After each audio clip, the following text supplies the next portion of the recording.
หลายคนนี่มันพักมันพองานว่างกับกีฬาบาดนี่นะ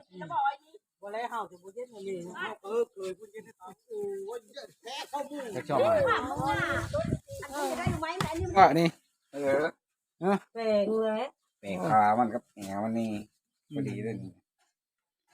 พอดีแล้ว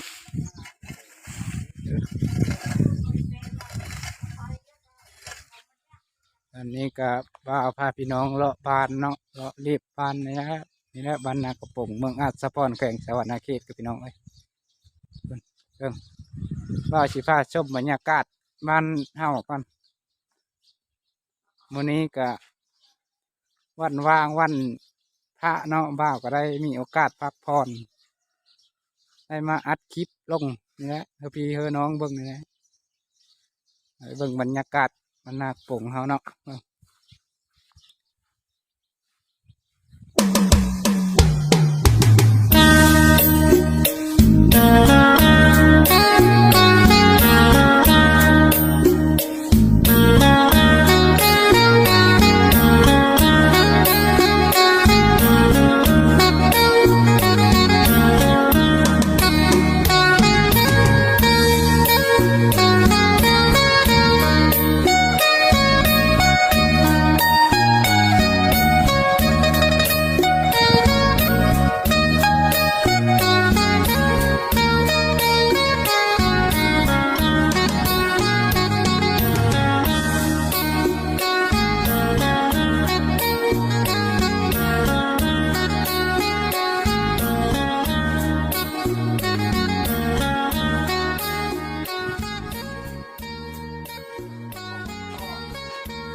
เบิ่งตาเพิ่นยิบชงแล้วยิบชงลำมด ยิบบอลมันแตะนั่นแหละมีเครื่องตัดยิบบ้านเฮาแล้วนี่นี่ บ้าเฟซบุ๊ก ยิบชงวะนี่แปลงเลย แปลงขามันกับแหนมันนี่พอดีเลยนี่ พอดีแล้วเนาะ อยู่หัวละลายแล้วเนี่ยเรารออยู่ด้วยกันมาพักก่อนนะพักแก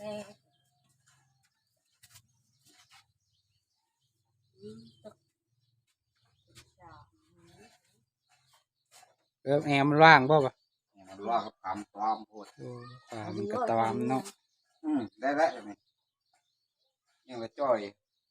ลูกที่ลูกหรือมานะโอ้มาไกลแท้แปลงอย่าได้สักคืนนั้น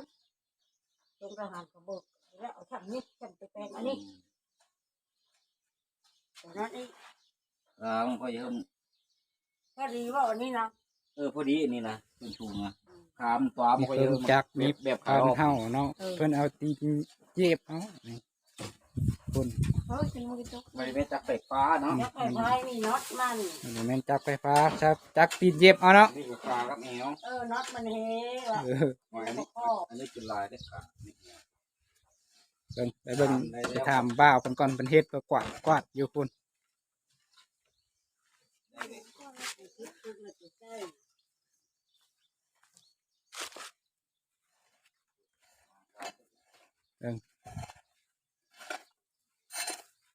เฮ็ดเพื่อบ่าวเรียกเลยเรียกโอ้เพิ่งเป็นเฮ็ดกวาดกี่ครั้งเลยจะเฮ็ดไปเลยนี่เทพื้นเป็นเฮ็ดเดี๋ยวว่าเทพื้นเฮิร์นเนี่ยเฮิร์นมันก็คนคนรอคน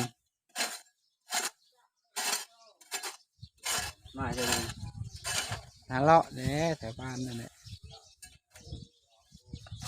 แกงอะไรก็ดูเป็นของแกงไป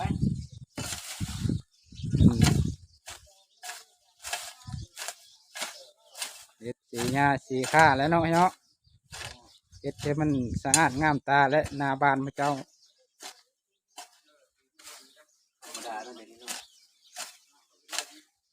พิ่น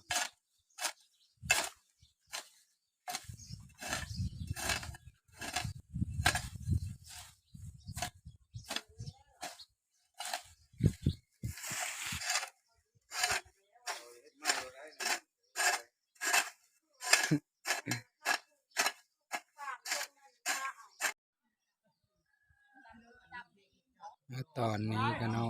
เอาสีมาพาพี่น้องมาเบิ่งเขาขายมันต้น มันเฮ็ดแบบเฮ็ดสบายๆบ่ล่ะเจอเฮ็ดอีกแล้ว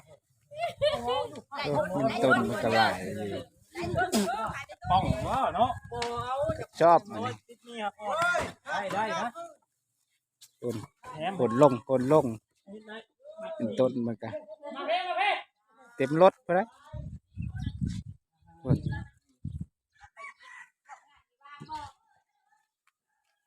มาเลาะพี่เด้อมาเลาะ ปลาเครื่องบ่น่ะ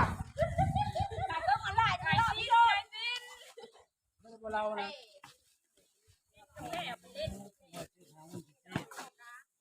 เจ้าเย็นให้แม่ใจโลดแม่ใจมาละ แม่จะไปสิเมนขวาเพราะมึง เว้ย เอา มัน ตา ได้ เลย กิน ชอบชอบได้กินโลด มา เอาใส่เลยลุงไอ้ที่จานโคก เอาผลจดเลยเอา ลงมา อันนี้ก็นี่ตัวเป็นจดชิ่งวันนี้ ได้แล้ว ตัวนั้นตัวนี้โล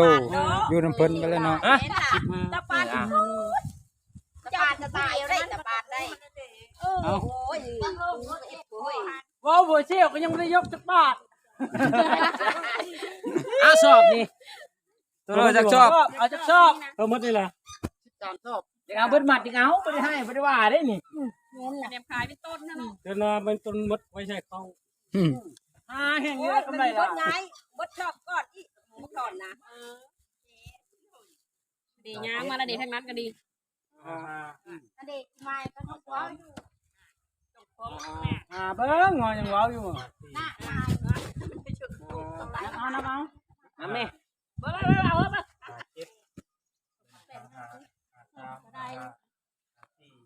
โอ้ยจะมาอย่างนี้เราอย่างนี้เฉย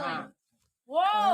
เยอะอันกินเพิ่น ไปเอาเขาก็ไป อาหารวางเนาะ อาหารวางก็ยังเดือดยังเดือดไหลชดละไหลชดไปเลยเว็บโทรแห่นี่ กินแน่เรานะโอ้ยไม่ชะนะ เว็บโทรแห่นั่นไม่คิดมาวันนี้เอามาบักไม่กินก็ชิกินกล้วยนี่ฮันนี่ชิกินกล้วยเด้อนี่ เอาจะไปเยี่ยมบนเลย เอามาเถอะยะ นี่ยินเพิ่นแม่นั่งคุยอยู่ฮันดอกมันนักอะได้ ไม่ชอบเพื่อบักรองนะ เฮ้ย แต่บักรองไม่ได้เราไม่รู้หวานถึงก็ไม่เจอจนขนาดใด หลายคนเลยพี่น้องเลยเป็นมาวันพระวันนี้เป็นประเทศเวทเฮ็ดงานจนวันพักวันพรของเพิ่นก็เดียวนั่งซุ่มลิ้นน้ำกันอยู่แล้ว ว่า บ่ได้เฮ็ดเวทเฮ็ดงานเป็นสินก็พักผ่อน เดี๋ยวกูจำแล้ว ตอนว่า นี่หลายๆแต่เป็นตอน ไปขายตัวนั้นก่อนเนี่ยเอา